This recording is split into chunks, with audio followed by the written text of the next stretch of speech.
Hello, my friends. How you doing today? God bless each and every one of you. I tell you what, I feel like I'm in Key West, Florida. That's the place where I want to retire. If anybody knows, I hate that noise that my car makes. I wish I could take it and rip it out. Anyways, I want to retire in Key West. Nicest weather year-round, especially in the winter. Right now, I'm walking around and have been all week in tank tops, t-shirts, shorts, flip-flops. I've had the air conditioner on, and where I live, believe me, that is insane for heading into towards the middle of November. We're heading into the second week in November. It's insane. But I tell you what, I'll take it. So that's not what I'm here for. Not here to talk about the weather. I know you guys could care less about that. I'm not going to talk about the election. I did a little bit about that yesterday. I'm not going to talk about any of that because I have something I want to tell you all.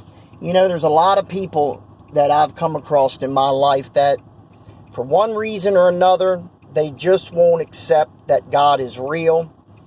They won't accept Christ. They just don't. I don't, you know, I guess if you've not grown up in a church environment or had Christian parents, I guess it's a little bit of a harder route into church, I would imagine. I don't know. I mean, I've had friends that's never stepped foot in church when I was young. You know, when I was teenage, 20s, never stepped foot in church. Parents never stepped a foot in church. I had a friend, actually, this is the truth. I had a friend when I was a small kid, 7, 8, 9-year-old, that range. Her mother would actually, or his mother would actually, when he did something wrong, she used church.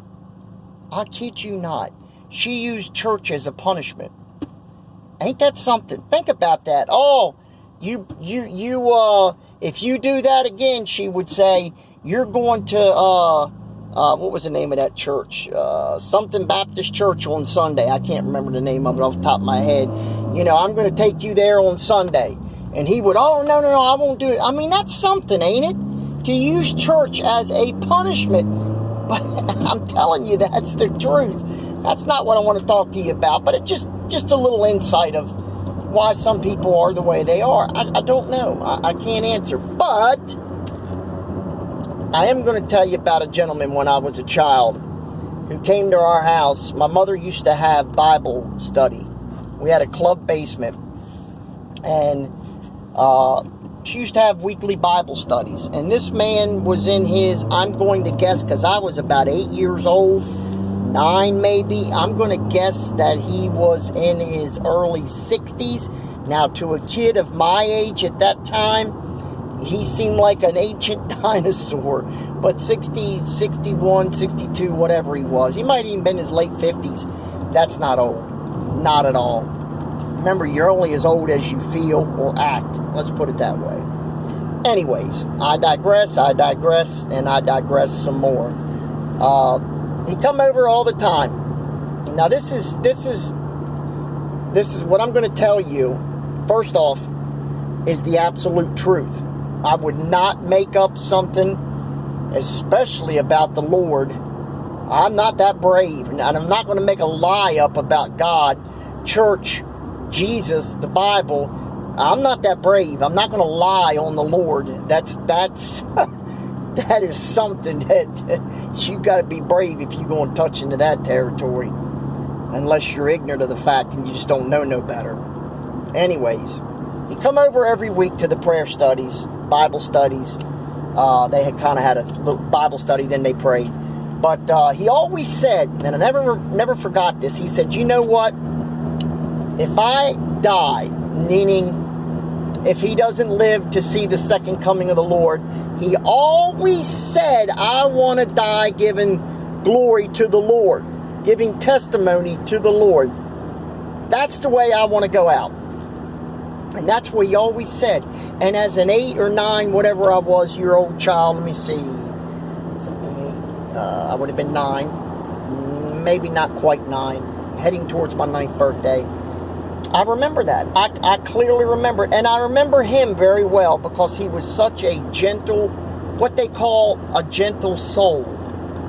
Very, just gentle. I don't know how else to explain it unless you know somebody in your life that they have that gentle soul about them. You know what I mean? They're gentle. They're just a warm, humbling person. And his was from the Lord. Anyways, fast forward. And remember, he said this many times. I heard him say this many times. Fast forward to that winter. Now, that was in the summertime. Okay? And fast forward to the winter.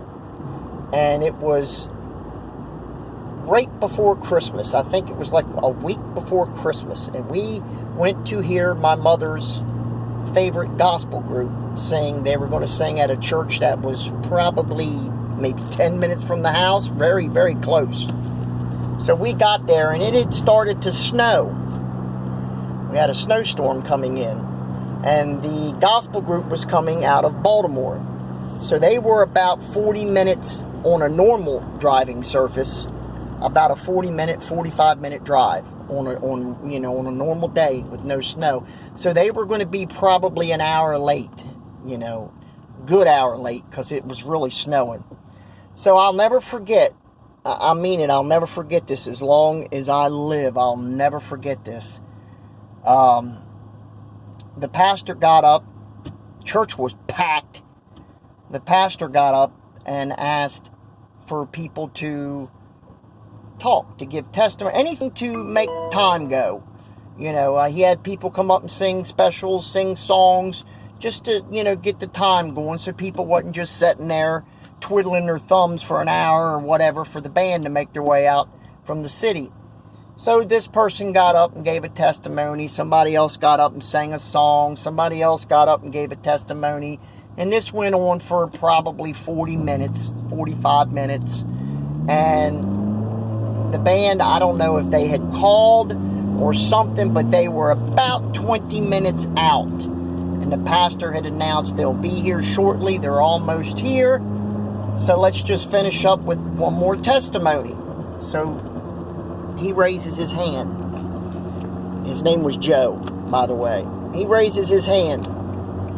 And he starts to give. Now, I don't remember everything the man said. I was a kid, but I remember parts of it. It was a fantastic testimony. It was about his walk with the Lord. It was about his life as a Christian. It was about what the Lord has done in his life. Just wonderful. It was a good testimony. As a matter of fact, it even kept a child's interest, mine. And when I was that age, I was fidgety. I couldn't sit still in church. I had to bring toys, little Star Wars figures, whatever, because I was just, I couldn't sit still. I think today they call that hyperactivity. Back then it was just, being a brat. But I remember I watched and listened to him because first off, I knew him really well and I liked him. And I'll never forget this as long as I live. For about 15 minutes, that man gave a wonderful, wonderful testimony. And he finished up and he sat down. And I was 2 pews behind him. I could almost, well, not as a kid, but as an adult, I could probably touch him. And I'll never forget, he was right in front of me. 1 pew in front of me. There was a pew, and then he was right there. And he sat down in that seat, and I watched, and he went, boom. He fell right over onto the lady's lap next to him, which I don't know if he knew her or not. But he went, it was likened to a tree being cut down in the forest. He just went, boom. And there was a lady that was in our church who was an RN, a registered nurse. She knew something was wrong. She ran right over to him, and they dragged him on the floor. He had a massive, massive heart attack, and he died right there. And she was giving him CPR, doing everything she could.